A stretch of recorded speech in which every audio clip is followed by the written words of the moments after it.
Assalamu alaikum wa rahmatullahi wa barakatuh. May the peace, mercy, and blessings of Allah be upon you all. It's Ismail Bilal Salim reporting to you live from Masjid William Salam around 1 o'clock, 1:03 today.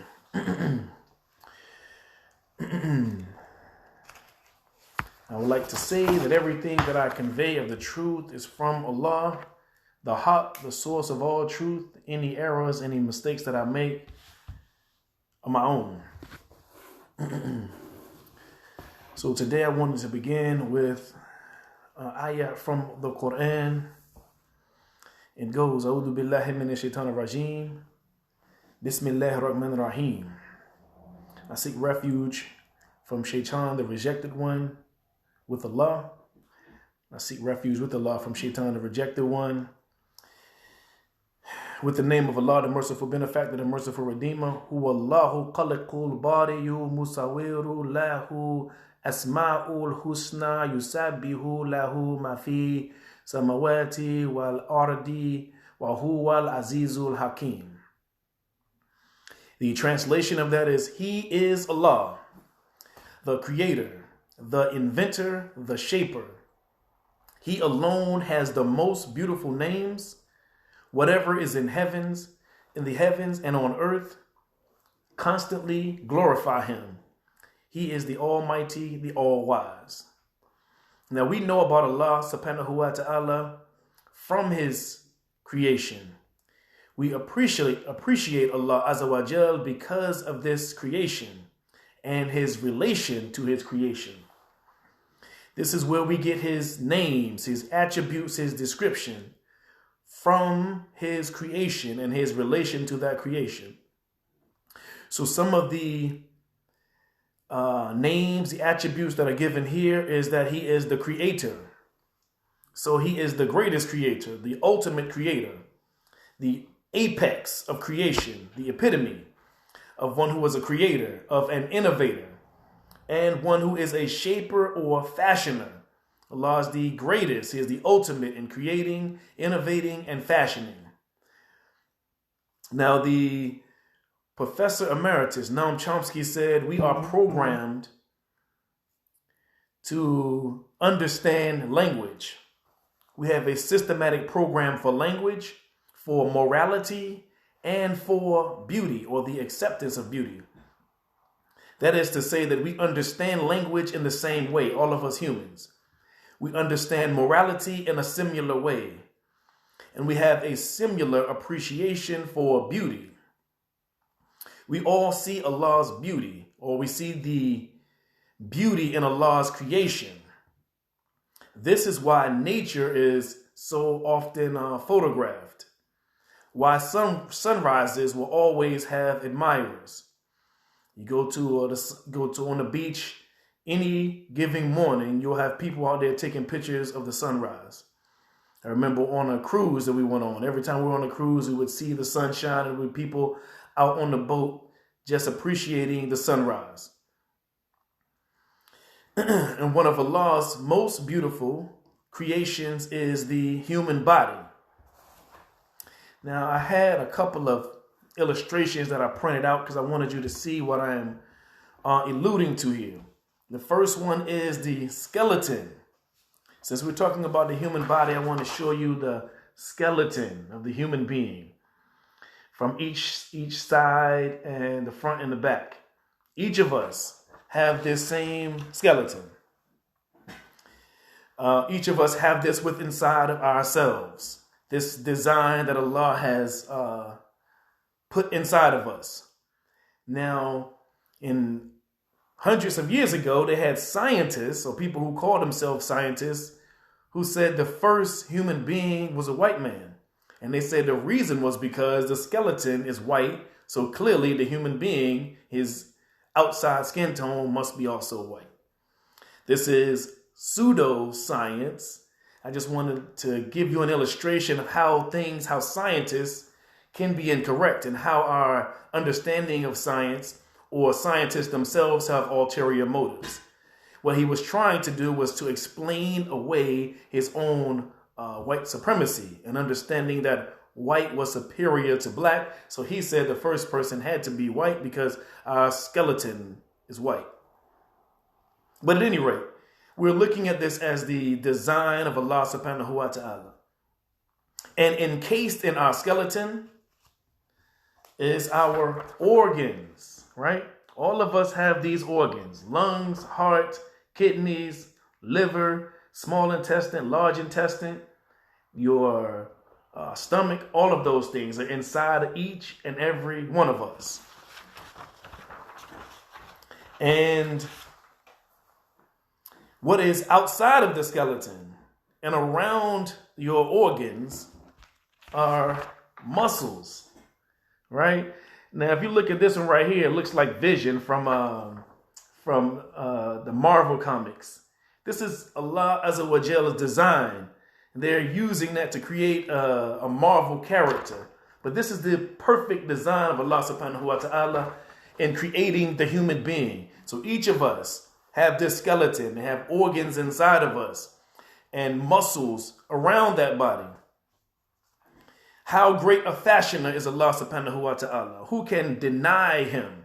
Allah says in the Quran, Sanirihim ayata fil afaki wa fiya anfusihim hatta yatabayana lahum annahul haq.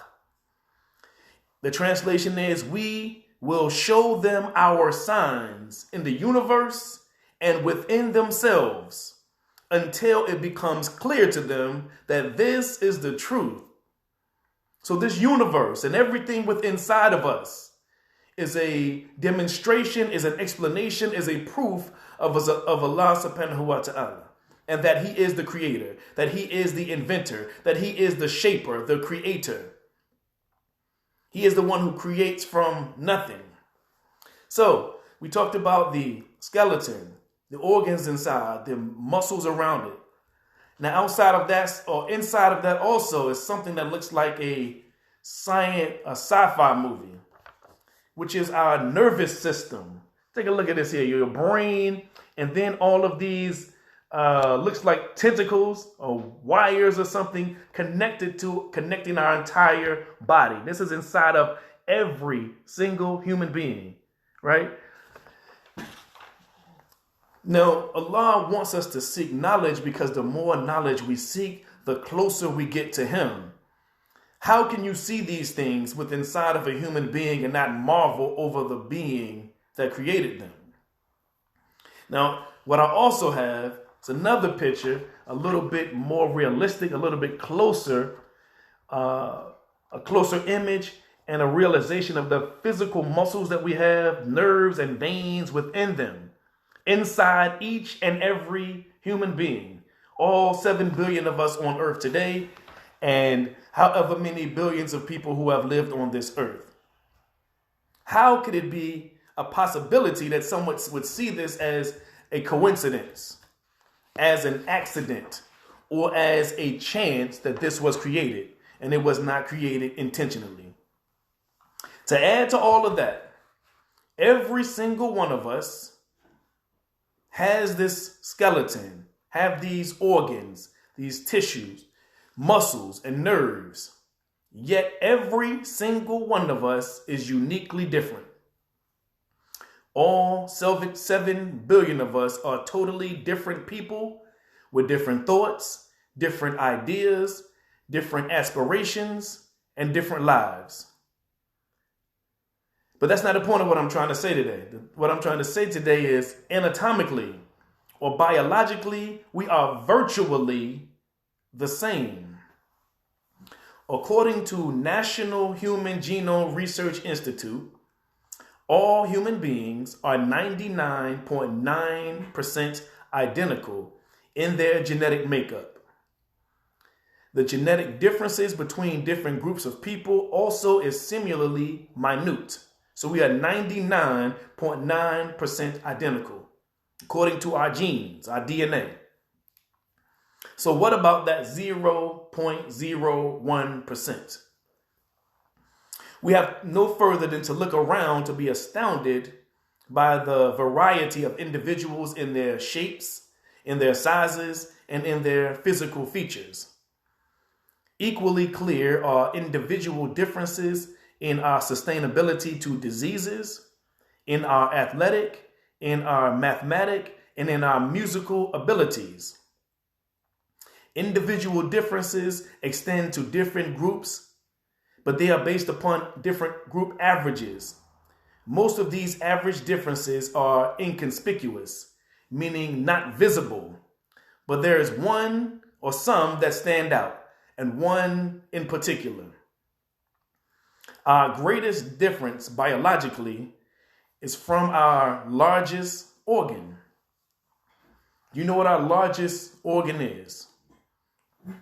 It is our skin, our pigmentation, our level of melanin in the skin. So our complexion is accountable for some of this 0.01% of the difference in between human beings. So we are actually the same race. We are of the same race, the human race. What separates us is the color of our skin. So we can't solve this problem because we haven't properly diagnosed it. We haven't even identified it properly. It's not racism, it's colorism. If we stop calling it racism and identify it as its true self as colorism, then perhaps we can gain some progress. Because the word racism sounds more authentic, more authoritative, or more official. It sounds like it has merit, even though it is completely made up and stupid. The foolish human construct with a nice name to it, racism. Doesn't it sound like it makes sense or sounds like it has some merit to it? If we called it colorism, colorism sounds stupid. It sounds childish, but it best describes the condition. When you think of colorism, you think of colors. And when you think of colors, you think of crayon colors, right? Or rainbow colors. So in terms of rainbow colors, it has a foolish or stupid connotation. It's hard for me. It has been hard for me for each of my children to explain to them what a black person is or what a white person is, because we're not actually black or white or yellow or red. It's embarrassing to me. It's childish to me to call a human being a red person and then portray him as such, to call them a yellow person and then portray them as such. I've never called an Asian person yellow. I've never called a Native American or Indian person red. It seems disrespectful. It sounds disrespectful and childish. But when I talk to my son about color, he says, I'm not black, I'm brown. Like KRS-One said, I'm not red or black or white, I'm brown. From the Boogie Down, right?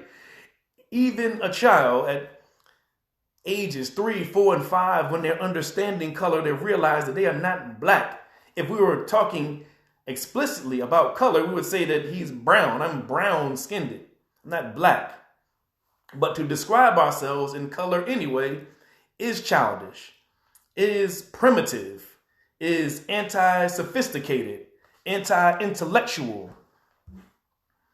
But what is more childish, what is more anti-intellectual is to treat people as inferior or superior based upon a fraction of a percent of our differences.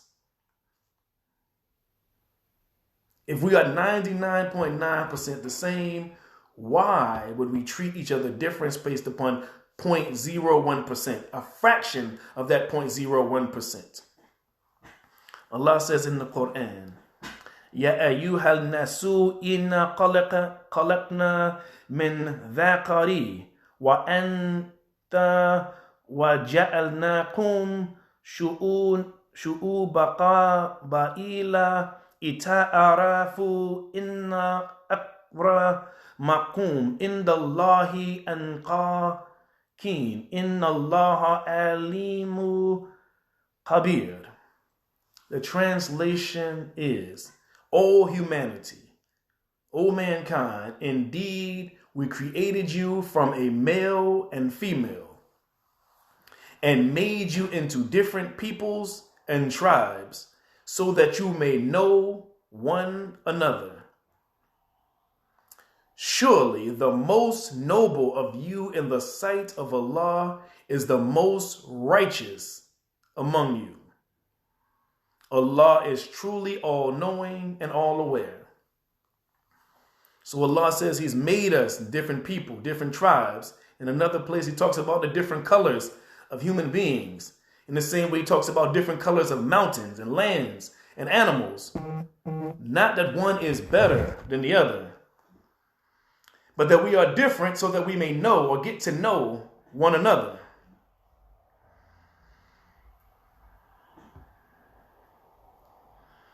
So do you know what makes up this skin color difference within human beings? Our different skin color is based upon our proximity to the equator. Melanin, the skin's brown pigment, is a natural sunscreen that protects tropical peoples from the many harmful effects of ultraviolet rays. Yet when a certain amount of UV rays penetrates the skin, it helps the human being use vitamin D to absorb the calcium necessary for strong bones. This delicate balancing act explains why the people that migrated to colder geographical zones with less sunlight developed lighter skin color. As people moved to areas further from the equator with less UV levels, natural selection favored lighter skinned, in which allow UV rays to penetrate and produce essential vitamin D. To put things more simply, dark complexion is advantageous in sunnier places, whereas lighter skin fares better in regions with less sun. That's the reason why we have different skin colors. Now, I'm going to give you a picture, another picture that I printed out here. If you see here, there were some scientists who did this presentation and they did this analysis. And if you go right through the middle here, you'll see the darker complexion. That's what is represented here is the darker complexion, and the further you get from the equator, the lighter you get. So the equator would be in the middle, and then the further you get from the equator downward, it also gets lighter. So again, this is based upon our exposure to the sun and our proximity to the equator. Not anything to do with people's nature, because our nature is essentially the same. It's 99.9% the same. Our differences comes from something different from nature. If we are 99.9% the same, then nature is not the factor that causes our differences. We are not naturally racist or naturally colorist. We are raised to dislike someone else based upon book covers instead of the story that is inside that person. I made another presentation just to print this out. I just wanted to have some illustrations because it seemed to convey my message more clearly about the difference between nature and nurture. Nature is our genetics determines our behavior, our personality traits, and the abilities are in our nature. But nurture is our environment, our upbringing, and the life experiences that determine how we behave. We are nurtured to behave in a certain manner. So, I said the differences, some of our differences is in our susceptibility to diseases, in our abilities in mathematics, in athletics, and in our musical abilities. All of those things, as well as our skin, comes from nurture, from our environment. If you are more inclined, if you're a group of people are more endowed with musical ability, it's not because you're better than someone else.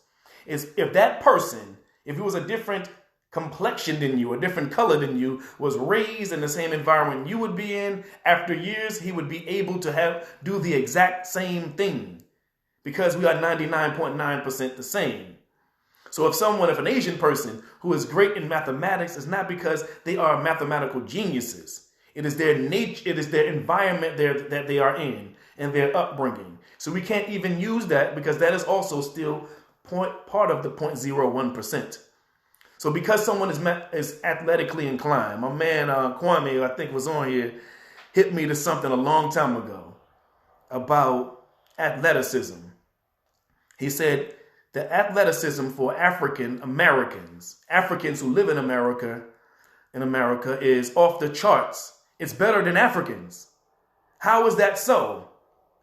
It's because of our environment, our upbringing. Because they made the slaves to mate, to make the biggest, strongest slaves, then you see LeBron James, you see Shaquille O'Neal, or Wilt Chamberlain, someone who is 7 foot tall and also off the charts athletic. This has, again, to do with our environment, our upbringing, how things made us change this way, not our natural state. So, with that said, I don't want us to be like we're in a fairy tale or a fantasy world, because racism, colorism, as I said, does exist. So we have to deal with it because it exists. Since colorism is an ideology that is false and based upon lies, its natural nemesis is the truth. According to all scientists, and what I presented here was from the Encyclopedia Britannica, Africa is now widely recognized as the birthplace of the hominid, the classification family of modern human beings. Archaeological evidence indicates that the continent, Africa, has been inhabited by humans and their ancestors for some 4 million years or more. The earliest Homo sapien, that is the anatomically human being, the man who stood on two feet, bipedal. The earliest Homo sapien remains were found in Ethiopia, in South Africa, and in Morocco, dating to 200,000 years ago, 259,000 years ago, and 300,000 years ago, respectively. And the Homo sapien is believed to have originated in Africa around 350,000 years ago. Right? So the Homo sapien is the modern human being. And then they even classified even further to a Homo sapien, someone who is exactly like us, at least in terms of their idea of what a human being is today. Because they developed the capacity for language 50,000 years ago. This is what is considered a Homo sapien, someone who was able to speak, communicate, all these things. So they were able to develop speech and language 50,000 years ago. The first modern human beings moved out of Africa maybe 70 to 100,000 years ago. They first moved to northern Africa, then to what was called the Middle East, and then later to Asia, to Australia, and then to the Americas. The first inhabitants everywhere on earth were Africans, what we would today call black people. So the first person in Italy, the first person in Greece, the first person in Russia, the first person in America. Obviously, they weren't called that in that time, but those land masses were initially occupied by Africans everywhere on earth.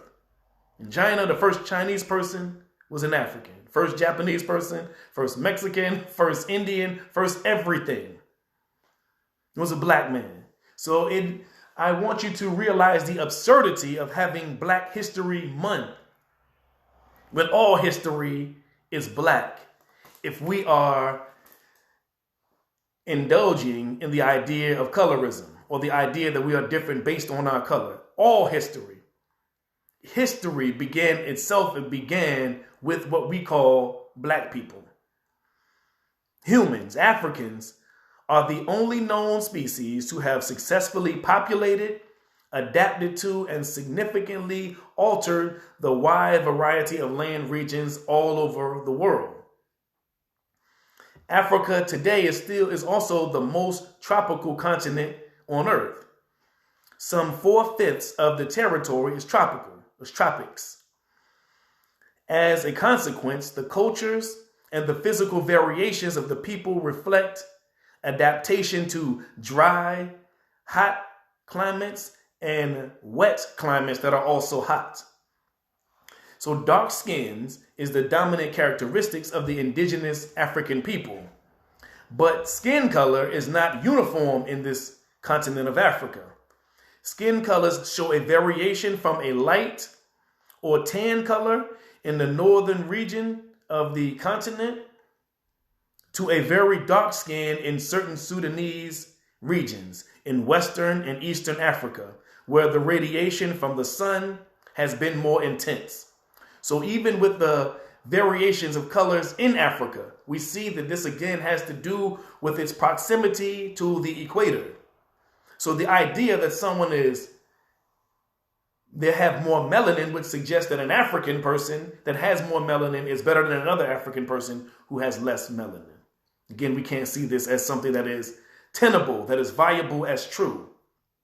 Africa today has the most physical varied population in the world, from the tallest people to the shortest people, having different body forms, facial and other features, varying widely over a spectrum.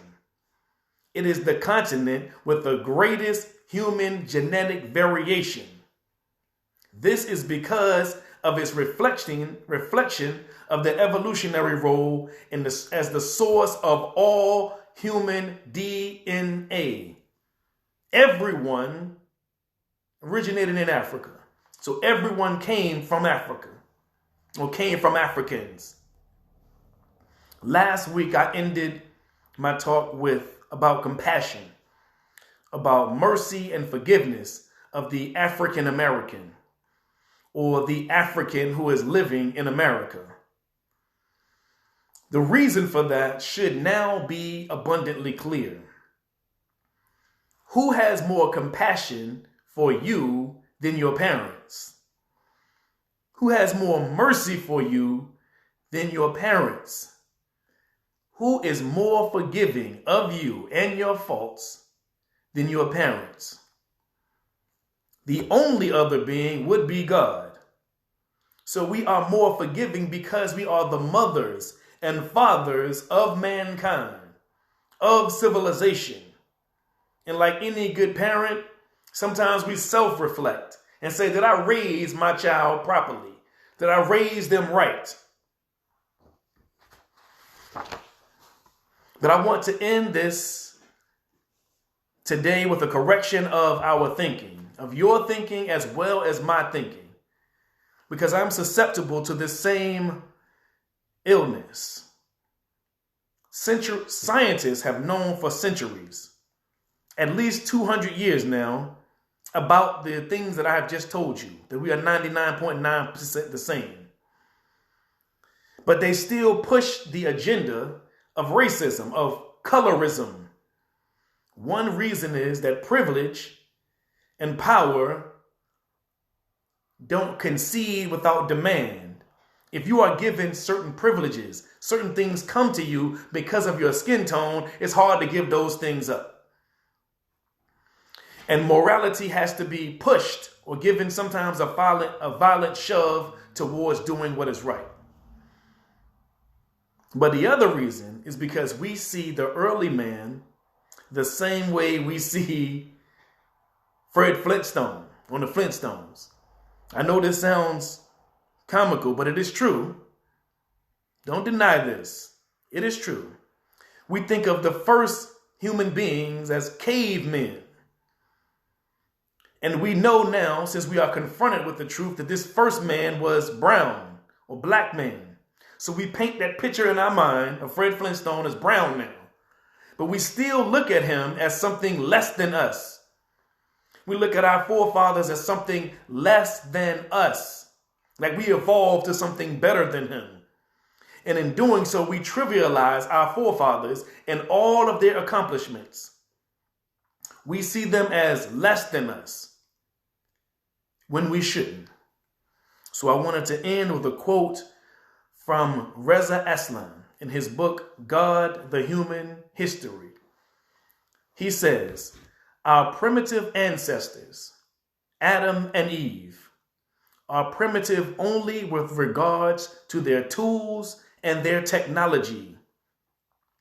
Their brains are as large and developed as ours. They are capable of abstract thoughts, and they possess the language to share those abstract thoughts with each other. They speak like us. They think like us. They imagine and create, communicate and reason like us. They are quite simply us, complete, full human beings. So the father of mankind was just like us, and we have to see him as such. Then we can raise him and raise ourselves to the level that we should be raised. Never, ever to be thinking of as inferior.